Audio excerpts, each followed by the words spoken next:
bima ya kutibu wa Kenya iko na dosari mingi sana.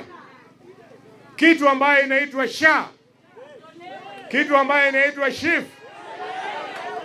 Kama Mheshimiwa Rais, serikali haiwezi rekebisha zile dosari, hiyo kio iondolewe, warudishe NHIF. Duale, Your Excellency, amekuja hapa Kakamega kwa maneno ya St. Mary's.